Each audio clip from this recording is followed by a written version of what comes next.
Bismillahirrahmanirrahim. Assalamualaikum warahmatullahi wabarakatuh. Kita akan belajar regresi data panel menggunakan RStudio. Pada contoh kali ini saya mengambil bahan dari materi berikut.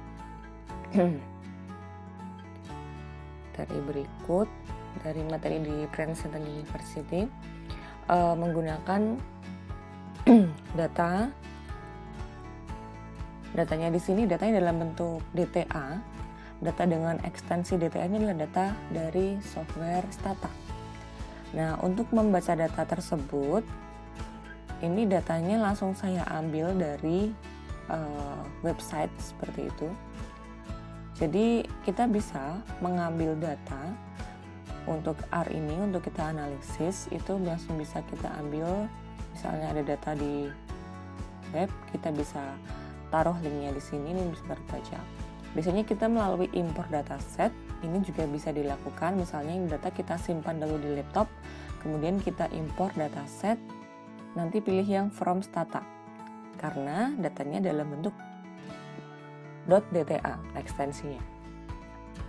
Oke, untuk membaca DTA ini dengan fungsi read data, kita memerlukan package, yaitu package foreign. Ini diinstal, kemudian kita load. Kemudian kita buat objek. Objeknya namanya panel, berisi apa? Berisi data berikut ini. Oke, run. Kemudian view. Di sini ada data country per year gitu. Ini ada country-nya A, B, C dan sampai huruf G. Ada 70 observasi. Kemudian di sini ada 10 tahun. Dari tahun 90 sampai dengan tahun 99. Jadi entitasnya ada 7 dan komponen waktunya ada 10. Maka 7 kali 10 sama dengan kita punya 70 observasi. Nah, di sini ada variabel Y. Kemudian di sini Y bin ini mengkategorikan variabel Y. Y yang tadinya numerik ini dibuat kategorik. Ini yang negatif ya, nilai yang negatif dibuat 0, sedangkan Y positif dibuat 1. Tapi kita nggak pakai Y bin, kita hanya akan pakai variabel Y dan X1. Ini untuk ilustrasi regresi data panel seperti apa, kita akan menggunakan variabel Y dan X1 saja, gitu ya. Oke, ini struktur data panel. Kita bisa melakukan regresi OLS biasa dengan data ini. Langsung saja dimasukkan Y dengan X1. Kita don't care about ini ada beberapa country dan beberapa year gitu. Kita abaikan itu bisa. Tapi kan jika hal tersebut dilakukan dan sebenarnya setiap country ini memiliki karakteristik yang berbeda-beda, maka kita akan kehilangan informasi variasi antar negara tersebut gitu. So, kita akan melakukan analisis regresi data panel, kita ingin melihat heterogeneity dari country tersebut gitu.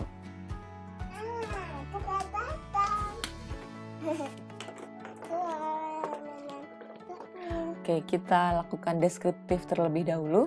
Kita lihat secara grafis bagaimanakah data yang kita miliki. Di sini kita akan melihat yang pertama dengan fungsi coplot. Coplot di sini bagaimana perbedaan variabel Y antar entitas. Entitas dalam data ini adalah country dari A sampai dengan G tadi ya. Nah, di sini saya sudah buat PPT-nya agar terlihat lebih jelas. Nah, teman-teman, di sini outputnya seperti ini. Cara bacanya seperti apa? Di sini given country ada A, B, C, D, E, F, G. Nah, di sini ada 7 grafik ya. 1, 2, 3, 4, 5, 6, 7. Manakah country A, manakah country B, ini nggak ada keterangan. Cara bacanya dari kiri bawah. Jadi yang paling kiri di sini adalah country A, B, C. D, E, F, dan G. Seperti itu. Nah, kita bisa dilihat di sini bahwa grafik antar negara itu ada perbedaan. Misalnya nih, untuk country A. Untuk country A, dia cukup konstan ya pada mulai tahun keberapa. Di sini ada keterangan tahunnya, tahun 90, di sini tahun 94 gitu ya. Mulai tahun ini sekitar 93 sampai tahun 98 ini cukup konstan. Sedangkan kita lihat di country lainnya, misalnya untuk country C, di sini ada tren yang kita bisa katakan secara jangka panjang dia ada peningkatan seperti ini. Itu. So di sini kita ada melihat bahwa antar country itu polanya agak sedikit berbeda gitu. Oke, ada country yang fluktuatif. Ini fluktuatif ya, naik turun. Nah, ada kita prediksi dia akan menurun seterusnya karena dia dari sini langsung turun terus. Oke. Selanjutnya ini kan datanya per satu gambar satu country gitu ya. Misalnya saya pengen grafiknya ini garisnya dalam satu gambar saja. Ini bisa pakai fungsi scatter plot dalam library car. Kalau kemudian scatter plot, nah muncul seperti ini dalam satu gambar. Ini ada keterangannya. Untuk yang X, ini berarti country yang D. Untuk X di sini adalah data data aktualnya gitu ya. Nilainya di sini. Untuk yang garisnya, misalnya ini warna orange ya yang X. Yang orange ini dia adalah gambaran trennya gitu. Jadi makanya garisnya nggak nempel di titiknya ini karena garis ini adalah gambaran tren jangka panjangnya seperti apa naik turunnya. Gitu. Tapi ini cukup ruwet karena banyak, ada 7 gitu ya. Kurang terbaca bentuknya.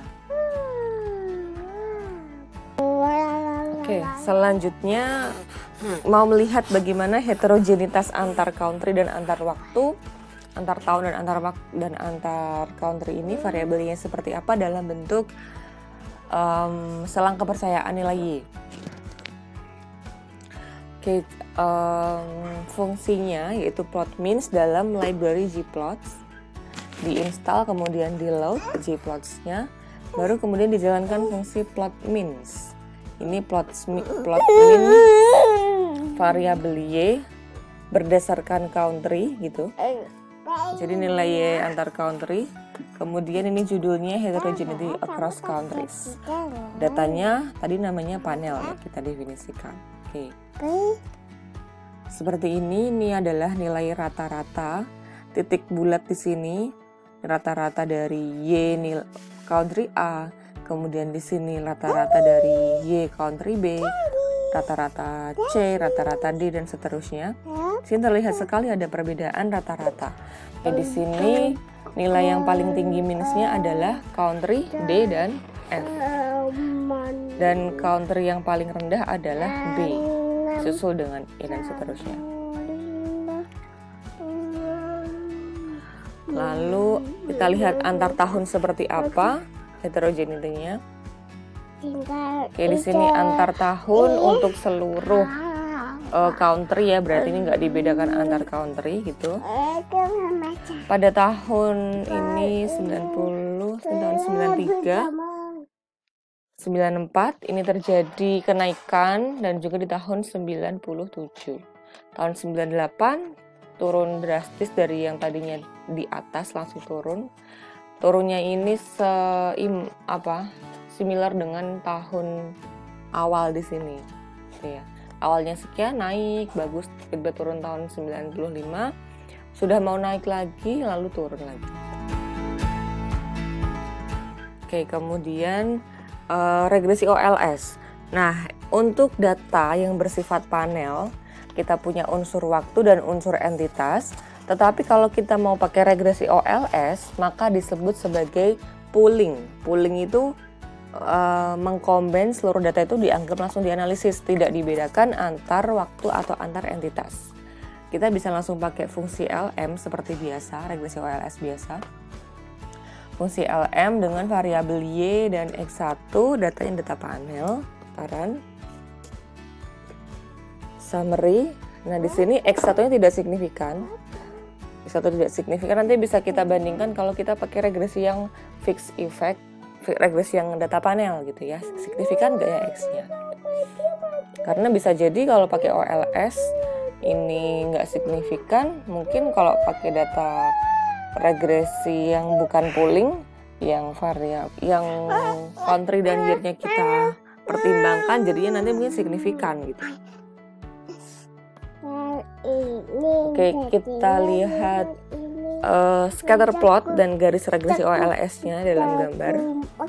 Dengan fungsi plot, plotnya antara siapa? Antara X1 dengan variabel Y. Ini adalah opsi dari garisnya, opsi dari scatter plotnya. Xlab ini judul dari variabel horizontalnya, dan ini adalah judul untuk vertikal. Oke, di sini judulnya X1 dan Y. Kemudian PCH19 ini titiknya tebalnya seberapa. Lalu kita gambarkan garis regresinya dengan fungsi upline dalam kurung OLS. Ini adalah objek OLS yang kita buat tadi. Defaultnya adalah seperti ini, garisnya warna hitam tipis. Kita bisa menggantinya dengan warna merah gitu misalnya, dan ketebalannya lebih dengan fungsi sebagai berikut, LWD dan color. Kita ganti, coba yang seperti ini kelihatan. Untuk regresi OLS ya, kita pooling seluruh datanya, hasilnya seperti ini, tidak terlalu mendatar gitu ya garisnya, polanya kelihatan. Nanti kita bisa lihat perbandingannya kalau kita pakai fixed effect. Oke, di sini, nah fixed effect itu bisa kita gambarkan. Kita pakai regresi OLS biasa gitu, pakai fungsi LM Y terhadap X1 dengan kita menambahkan faktor country gitu. Jadi country ini dijadikan variabel X, jadikan variabel dummy. LSDV, regresi fixed effect dengan LSDV. Fixed effect ini adalah salah satu pendekatan regresi data panel. Kemarin sudah kita bahas ada fixed effect, random effect gitu ya. Nah, fixed effect ini bisa kita ilustrasikan dengan least square dummy variable. Jadi LSDV itu adalah least square dummy variable. Jadi kita menggunakan regresi OLS dengan tambahan dummy variabel berupa entitasnya gitu. Di sini entitasnya country. Ya, ini -1 ini artinya adalah kita nggak memasukkan variabel intercept. Kemudian datanya data panel, ini sekitaran, summary. Oke, di sini terlihat bahwa ini sama-sama regresi OLS, ada X1, lalu di sini muncul faktor country A, country B sampai country G. Ini adalah variabel dummy.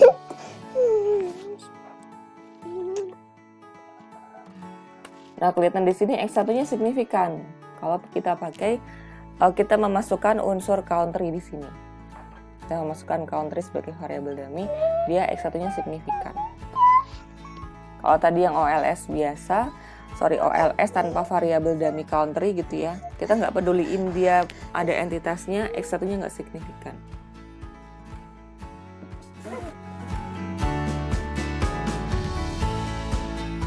Oke, kemudian kita mau bandingin bagaimana garis regresi yang seperti yang tadi data pooling dengan yang kalau kita lihat garis regresinya yang per country. Di sini kita buat dulu objek yHead. yHead itu isinya adalah keluaran dari regresi fix.dam di sini yang regresi LSDV dan variabel fitted. Fitted ini adalah yHead untuk fix.dam ini. Jadi prediksi nilai Y berdasarkan model LSDV ini. Kemudian kita buat scatter plot antara apa? Antara di sini yHead, kemudian variabel X1. Oke, kita lihat yHead sudah terbentuk, kemudian scatter plot. Di sini adalah scatter plot untuk setiap country ya. Di sini variabel X1 ini yHead. Nah, ini garis yang berwarna-warni ini mencerminkan perbedaan country ini. Antar country gitu ya. Di sini kita minta scatter plot dari yHead ini X1 terhadap Y gitu. X1 terhadap Y antar country, setiap country. Oke, lalu kita mau masukkan juga appline yang dari OLS tadi, yang garis merah tadi. Kita mau masukin garis ini ke dalam grafik yang ini. Caranya di sini appline dalam kurung OLS, hasil OLS ini dengan warna merah. Nah, di sini terlihat perbedaannya. Warna merah ini kalau kita pakai regresi OLS data pooling, sedangkan yang garis-garis ini ternyata per country itu trennya meningkat. Ya, gradiennya ini dia cukup besar perbedaannya dengan kalau pakai OLS yang biasa ini. Secara umum seluruh country seperti ini cukup mendatar, sedangkan kalau dibuat per country dia trennya semuanya meningkat ke kanan atas. Oke, jadi kelihatan perbedaannya. Nah, sekarang kita lihat perbandingan nilai parameter OLS dengan LSDV. Kita ingat lagi ada package Stargazer ya untuk membuat output ke file gitu mengenai perbandingan hasil estimasi. Kita load Stargazer. Oke, set WD di sini kita ngeset alamat kita mau nyimpen di folder mana. Nah, ini bisa seperti ini atau kita ke session set working directory lalu choose directory. Nah, silakan pilih folder mana yang ingin ditaruh outputnya. Ini saya buat praktek di sini, saya taruh di sini kemudian open. Nanti muncul di konsol di sini set WD dalam kurung. Oke, lalu Stargazer dalam kurung OLS fix.dam. OLS ini tadi hasil regresi pooling, regresi OLS biasa. Lalu fix.dam ini regresi OLS tapi nambahin dummy untuk setiap country. Namanya regresi LSDV, list square dummy variable. Oke, saya outkan dengan nama berikut filenya. Keluarannya seperti ini juga muncul di Explorer ya. Oke, di praktik R, sini ada OLS dan LSDV. Seperti ini keluarannya, kita bandingkan X1, nilai X1 kolom pertama ini berarti yang OLS, yang regresi pooling, yang kedua pakai LSDV, least square dummy variable. Kelihatan di sini nilai estimasinya, betanya ini nilainya berbeda. Ini 494 juta, yang ini tuh berbeda sekali, nilainya jauh lebih besar kalau kita pakai LSDV. Ya, LSDV ini kita tambahkan variabel dummy country. Kita mempertimbangkan variabilitas antar country di sini. Nah, kemudian variabel X-nya ternyata signifikan gitu. Jadi selain parameternya yang berbeda jauh, nilainya juga signifikan kalau kita mengaccount heterogeneity antar country. Oke, kemudian scatter plot tadi sampai Stargazer. Nah, tadi kita baru membandingkan, kita barusan melihat bagaimana regresi pooling. Saya ingatkan lagi, pooling itu nggak mempertimbangkan heterogeneity, semuanya langsung dianalisis OLS biasa. Kita bandingkan sama yang pakai regresi OLS juga, tapi kita nambahin variabel dummy country gitu ya. OLS deviasinya berbeda, grafiknya di sini kelihatan polanya beda, nilai estimasi parameter X1-nya sangat jauh berbeda, dan signifikansinya pun berbeda. Nah, sekarang kita masuk ke regresi data panel. Kita menggunakan fungsi PLM, ini pakai package-nya PLM, namanya di sini diinstal, kemudian library PLM. Lalu untuk membuat regresi data panel dengan pendekatan fixed effect gitu, caranya adalah di sini kita buat objek, ini terserah namanya, kita buat namanya fix misalnya, fungsinya adalah PLM dalam kurung, ini sama dengan fungsi yang OLS biasa ya, di sini variabelnya apa, X1, kemudian datanya ada data panel.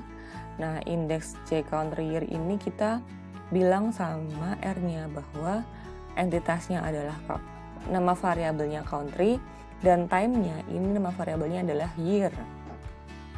Nah, model sama dengan ini, kalau kita pakai fixed effect, kita ketik di sini within. Kalau kita pakai regresi random effect, regresi data panel random effect atau RE, ini kita ketiknya random gitu.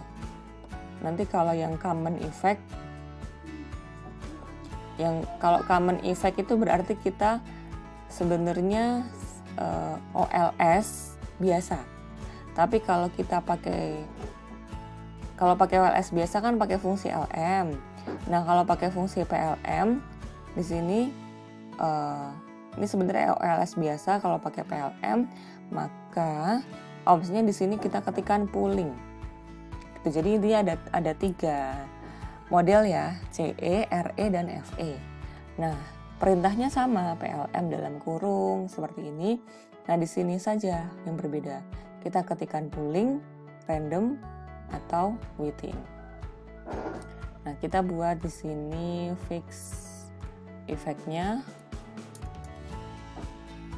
lalu summary. Di sini ada pemberitahuan bahwa ini adalah panelnya balance, jadi full untuk setiap entitas itu tahunnya atau year-nya itu semuanya full. N sama dengan 7 ini berarti jumlah country-nya, T sama dengan 10 tahunnya per country, dan N sama dengan 70 total observasinya. N besar ini adalah perkalian antara N kecil dengan T. Lalu di sini koefisien estimate-nya, parameter estimasi parameternya untuk X1-nya sekian. Lalu dia signifikan. Lalu di sini adalah R square-nya. Dan ini ada F statistiknya, dia signifikan. Oke, kemudian kita ke selanjutnya. Nah, untuk fixed effect, maka intercept setiap entitas itu akan berbeda. Kalau kita pengen lihat intercept itu apa ya, kalau di grafik ini, intercept itu adalah perpotongan antara setiap country, garis setiap country ini ke sumbu Y. Ke sumbu Y. Kalau ini kita perpanjang gitu, perpotongannya di sini. Yang hijau perpotongannya di sini. Yang warna biru perpotongannya di sini. Ini kan interceptnya beda-beda. Gitu kan. Kita melihat interceptnya, caranya intercept tiap entitas pakai fungsi fix F. Dalam kurung fix ini adalah nama objek yang kita buat di sini. Oke, kita lihat run. Ini interceptnya, kita lihat nilainya berbeda-beda untuk country A, country B. Country B dengan country C nilainya negatif. E juga negatif, B-nya negatif interceptnya. Oke, kemudian OLS. Nah, di sini di regresi data panel kita bisa memilih, kita lebih tepat pakai Kemarin sudah pernah saya bahas sedikit ya. Nah, pemilihan model. Ada model CE, FE, dan RE. Di sini ada 3 uji, yaitu Chow test. Untuk menguji kita pilih CE atau FE. Teman-teman, CE di sini adalah regresi pooling ya maksudnya. Pooling itu berarti ya regresi OLS biasa, tapi di sini disebutnya sebagai common effect. Kita pilih common effect atau FE nih pakai Chow test. Kemudian FE atau RE pakai uji Hausman. Lalu pilih CE atau RE pakai uji Lagrange multiplier. Untuk uji Chow test, kalau signifikan p-value-nya maka pilih FE. Oke, kita kembali ke R. Kita ingin menguji, kita mau pakai OLS atau FE. Maksud saya, lebih tepat mana sih model ini, data ini, apakah menggunakan regresi pooling atau regresi fixed effect, gitu. Menggunakan CE atau FE. Nah, kita bisa pakai ada 2 cara ya di sini, pakai PF test atau pool test. Oke, kita pakai PF test. Kalau pakai PF test di sini yang kita bandingkan di sini fix hasil PLM dengan OLS. OLS di sini tadi hasil dari fungsi LM. Kalau pakai uji Chow dengan fungsi pool test, ini yang di dalam sini harus dari fungsi PLM semua, gitu. Jadi kita buat dulu pool yang ini. Poolnya kita taruh di sini. Nah, kita buat, jadi sebenarnya gini ya, hasil pool sama hasil OLS ini kan sama-sama pooling kan, yang OLS ini sama dengan pooling. Tapi yang OLS ini hasil dari fungsi LM. Kalau pool ini hasil dari fungsi PLM. Nah, kalau kita mau pakai uji Chow, pakai pool test, ini kita harus pakai objek yang hasil dari fungsi PLM. Gitu. Ini getaran poolnya, lalu pool test. Nah, di sini p-value-nya itu signifikan. Nah, kalau signifikan, maka lebih tepat FE daripada pooling, daripada CE. Teman-teman jangan bingung, di sini saya bilang OLS, kemudian CE, pooling ya. OLS di sini yang saya maksud adalah regresi pooling atau CE gitu. Common effect maksudnya. Menguji pakai CE atau FE. Pilih FE kalau p-value signifikan. Di sini signifikan berarti lebih tepat fixed effect daripada common effect. Oke, lalu regresi data panel RE. Kita mau bikin regresi data panel pakai random effect. Summary. Di sini hasilnya X1-nya ternyata nggak signifikan ya untuk random effect. Jadi random effect, fixed effect itu punya asumsi yang berbeda. Dalam fixed effect itu diasumsikan variabel yang mempengaruhi Y yang nggak masuk ke model itu berkorelasi dengan X yang masuk model. Gitu. Kalau RE enggak. RE itu mengasumsikan variabel yang nggak masuk model, kayak keunikan setiap individu itu nggak bisa diukur dan itu mempengaruhi Y, itu nggak mempengaruhi variabel X. Nanti bisa dibaca lagi bagaimana perbedaan konsep antara fix dengan random. Oke, lalu mau dibandingkan nih pakai uji Hausman. Uji Hausman itu ngebandingin kita mau pilih FE atau RE. Nanti kalau misalnya signifikan berarti FE lebih tepat daripada RE. Oke, kita uji Hausman, fungsinya adalah pH test. pH test dalam kurung kita bandingkan antara fix dengan random.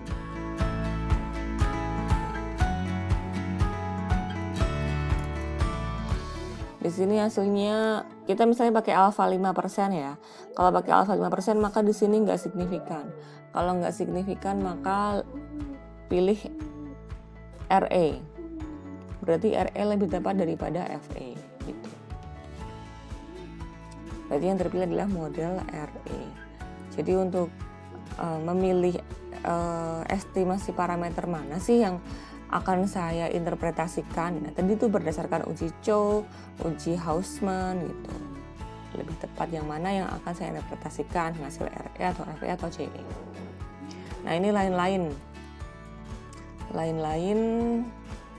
ada melihat time fixed effect. Ini melihat apakah dalam fixed effect itu waktu itu signifikan. Ini ada dalam faktor year. Jadi kita masukkan variabel tahun. Oke, coba di summary di sini. Maka hasil regresinya di estimasi itu selain muncul X1 akan juga muncul faktor year, tahun ke tahun gitu, yang ada yang signifikan ada yang enggak. Nah, untuk menguji perlu nggak sih kita memasukkan faktor tahun ke dalam regresi fixed effect kita gitu ya. Ini pakai ada 2 uji, PF test dan PLM test. Kalau p-value-nya ini signifikan, maka perlu fixed effect. Kalau enggak, berarti enggak perlu time fixed effect.